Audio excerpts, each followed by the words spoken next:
Hello everyone, this is Dr. Timothy Elizondo here. Just thought that I would create a video for us to watch just in case you are jonesing for some impromptu material, getting ready for the tournaments that we have coming up at the end of this particular semester.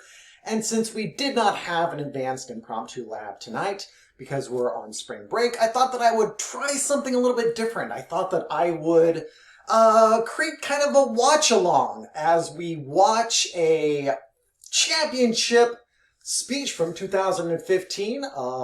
So my idea is we'd watch this video, and then I would stop the video at certain parts, we could talk about it, and then go on our merry way. How does that sound? And then we can reconvene when I see you again at Athens Debate, perhaps next weekend, and talk about, I don't know, what you like, what you don't like, I don't know. This kind of a proof of concept thing. So let's get started. All right, so let's watch this particular video. What happens if I do that? Okay, yeah, I think that could work. Yeah, let's kind of see what happens. How's that sound? All right, I am going to stop it. So I will, you can watch this. I will also kind of put the link in the attachment. You can always watch this on your own. I only got 15 minutes for this recording because I'm using software that cuts me off. So it's going to keep me on track. So this will be no longer than 15 minutes. So feel free to pause it, get some snacks, get some popcorn, come on back, and let's watch some impromptu magic, shall we? All right, let's see what happens. All right, I've never seen this before. So let's see. All right, let's watch this thing. All right, where's my volume? 070. The quote is, "Life may not be the party we hoped for, but while we're here, we should dance." Okay, notice the quotation again. So the quotation is about like being your own person, being an individual. We've talked about this in the lab. A really common theme in competitive impromptu is being yourself, overcoming hurdles, right? So it's always a great idea to have this particular theme in your impromptu box. It's going to come up again and again and again. The big idea here is self-actualizing in the face of insurmountable odds, right? We talked about this hero journey. So, all right.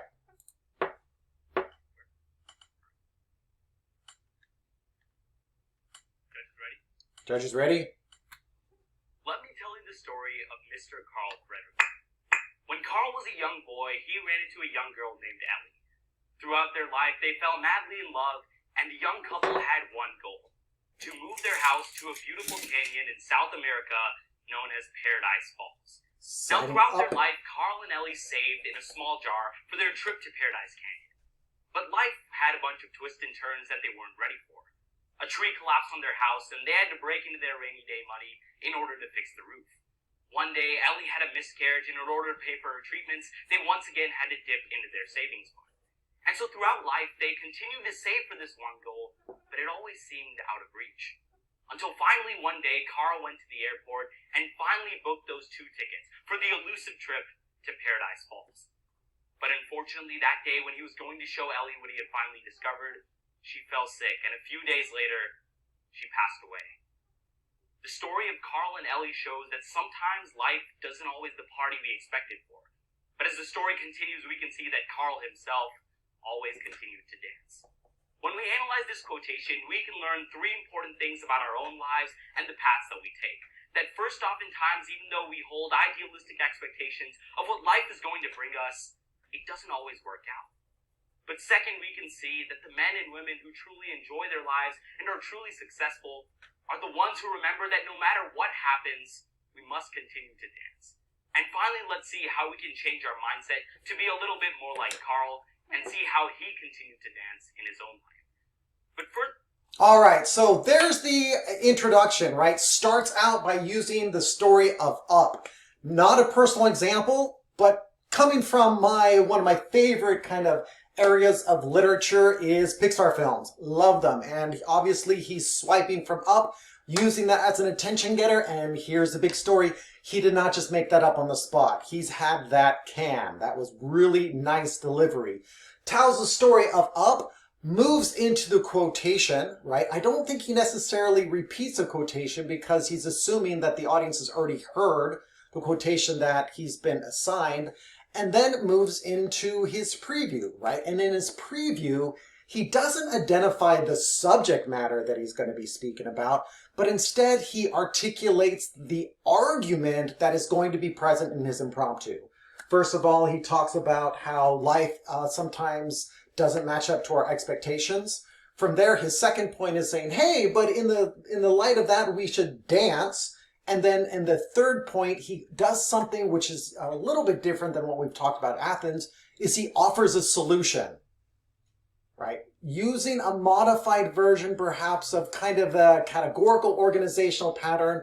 And then at the third point, gives us a solution because it's my assumption is he's going to end his third point with some sort of inspirational message that we can take from his speech and apply it to our own life.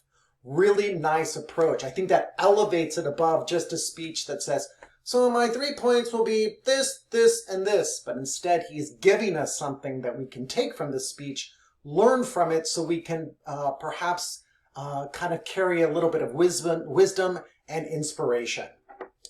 He's using the speaker's triangle, right? Starting out now in his introduction and walking over to his first point. First, let's take a look at the idealistic expectations we have in our lives and see that unfortunately they don't always work out. Look to the example of famous basketball player Greg Oden. Now, when Greg Oden was a college center, he was one of the most highly hyped players in the entire national circuit. In fact, people expected him to be the #1 draft pick, and he was.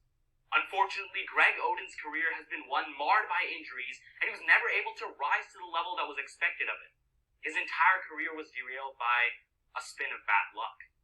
But Greg Oden tells us that even though life didn't turn out as expected, he's hopeful for the future, and he continues to work hard even though life isn't the party that he was expecting. Which leads me to my second point of...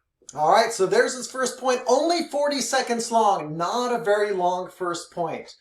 Says, hey, here's this basketball player, had hopes and dreams, things didn't work out, then that's kind of it, right? I mean, I think that I would have liked to see a little bit more material in the first point, like what did this guy do, who did he play for, what years, what position, what were his expectations, kind of what happened. It's a really kind of short version, but okay, you know, I think it kind of works and it functions and it gets him to his second point. Personally, I would have also liked to see the transition be a little bit more developed. I would have liked to see him say something to the extent of, you know, what happened to this personal athlete. We can kind of learn about the disappointment that sometimes life provides us. However, it's not just in the realm of sports where we can see the challenges kind of are presented to individuals. We can also see this in like wherever he's going next. I would have liked to see a little bit more developed, but okay. About how exactly the people who are happy and successful and live great lives are the ones who remember to continue to dance. Look to the example of mathematician Alan Turing, who most of you may have heard about through the recent movie, The Imitation Game. Now, Alan Turing was a scientist in Britain during the time of World War II, and all he really cared about was math. He loved exploring knowledge, coming up with new formulas, until one day he was thrust into an entirely new world. A world of spies and German spies and fighting the code-breaking machine Enigma. And Alan Turing's life took a turn for the worse. Ultimately, he actually passed away because of the court-mandated treatments for his homosexuality. But throughout his entire life, even though Alan Turing didn't get to live the life he expected, he was able to dance. He ultimately cracked the German code-breaking machine Enigma and actually shortened the war, saving millions of lives. So we can see Alan Turing as an example of someone who didn't have the party they expected, but his dance has changed the world for the better. But now let's finally go back to the... All right, I don't necessarily understand how this mathematician danced. I would have liked to see that kind of an interpretation. Again, he's just moving through kind of pre-prepared material, right? I mean, he has this athlete from World of Sports. He's contrasting it now with a mathematician, right? I don't know if necessarily he's researched that mathematician or maybe he's studied The Imitation Game. I think the imitation game is interesting because it's got a mathematician, it's got kind of like war or kind of politics infused in it. So I think there's a couple different directions he can go with this second example, which is why he's using it. Yeah. The example of Mr. Fredrickson and see how we can all change our mindset a little bit in order to be able to have dance no matter what life may throw at us. Now, towards the end of the movie, Mr. Fredrickson meets a young boy, Russell, and a dog named Doug. But ultimately, when he's pursuing his goal of moving his house to Paradise Canyon, he lets his new friend slip away, sticking to that single-minded goal of moving his house there. Now, even though Ellie has passed away years ago, Carl still gets his house all the way to Paradise Canyon, and he's sitting in his chair, happy that he's finally accomplished his goal. And while he's doing that, he starts leafing through the adventure booklet, the scrapbook that Ellie left him. And on the last page, he sees a note from her. It says, "Thanks for the adventure. Now go have a new one."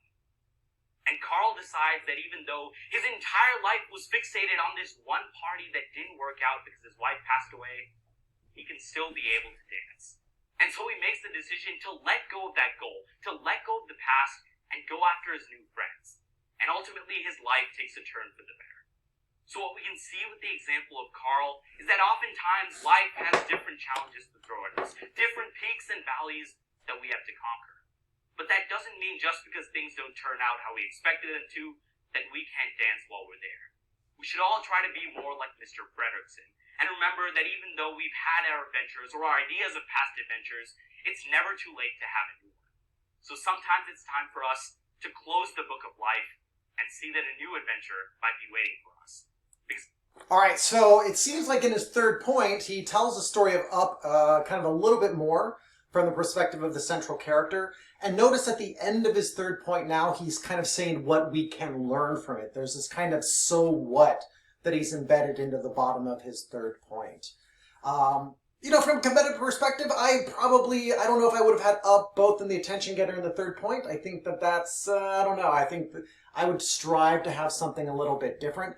But one thing that I notice he's doing is he's consistently infusing the language of dance into his analysis, trying to really hammer that his content ties the particular quotation. Even though life might not be the party we expected, it's never too late for us to dance. Alrighty. I don't hear a review. I don't hear a restatement of the thesis, although the theme is present. And I don't necessarily hear a tie back to the conclusion. So from a technical perspective, I think that from a structural perspective, there are some parts that are missing, but his delivery is really sound. I don't hear any vocal filler. I don't really catch a lot of stumbling, although from a grammatical perspective, some of his language isn't, it's a little bit, you know, messy. Like when he says, like, this athlete tells us, it's like, well, the athlete didn't tell you anything, right? You're the one telling us, but we can learn from this story, right? So there's some sort of like language slips that are occurring like here and there, but I think he makes up for it in his delivery, and I can clearly see why he made the finals. So using Pixar, once again, I don't know, I've never coached him, but he might be stealing from my playbook. He's using the world of sports, finding an athlete who had challenges but didn't meet those challenges or didn't meet those goals. In his second point, he's using a mathematician.